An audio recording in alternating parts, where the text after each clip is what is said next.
चल गजान तब डाला उठा लगा डाला उठा ले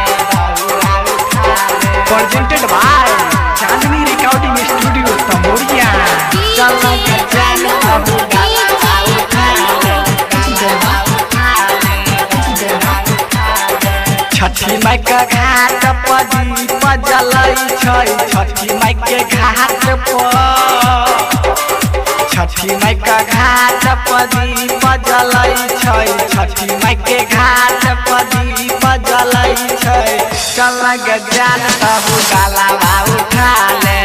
चल गजान तहु कोसिया उठा ले छठी माई के घाट पर दीप जलै छै छठी माई के घाट पर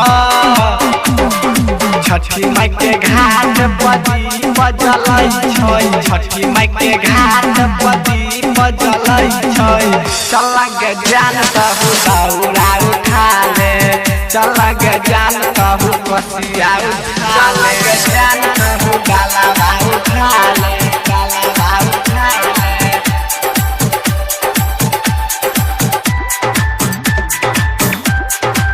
चल गजान तहु डाला उठा ले छठी माई के आबै क भ गेलै बेर गई जल्दी तू चल ना कर नहीं तू लेट गई गे जान चल छठी माई के आबै क भ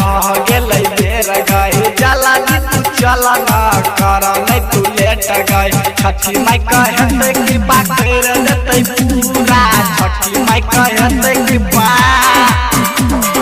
छठी माई कहते कि बात कर देतै पूरा छठी माई कहते कि बात कर देतै पूरा चल गजान तहु डाला उठा ले चल गजान तहु कोसिया उठा ले गजान तहु डाला उठा ले डाला उठा ले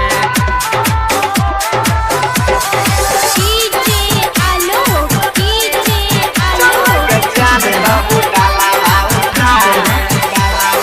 छठी माई के आबै छै साला में एक बेर जल्दी तू चल ना कर नहीं तू लेट गई गे जान सुनै छी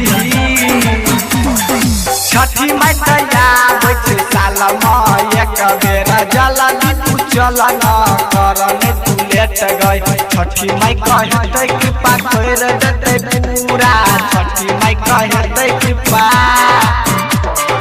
छठी माई कहते कि कर देतै पूरा छठी माई कहते कि कर देतै पूरा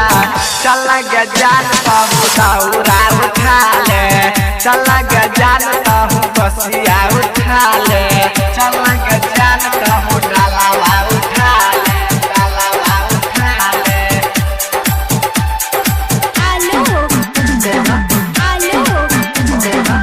चल गजान तहु डाला उठा ले राइटर नरेश गणेश कहै छौ हरिओम बिहारी के साथ नहीं तू छोड़ी हो गे जान सुनै छी न राइटर नरेश गणेश कहै छौ हरिओम बिहारी के साथ नहीं तू छोड़ी हो परदी पशु मन संदीप कहै छौ परदी पशु मन संदीप कहै छौ परदी पशु मन संदीप कहै छौ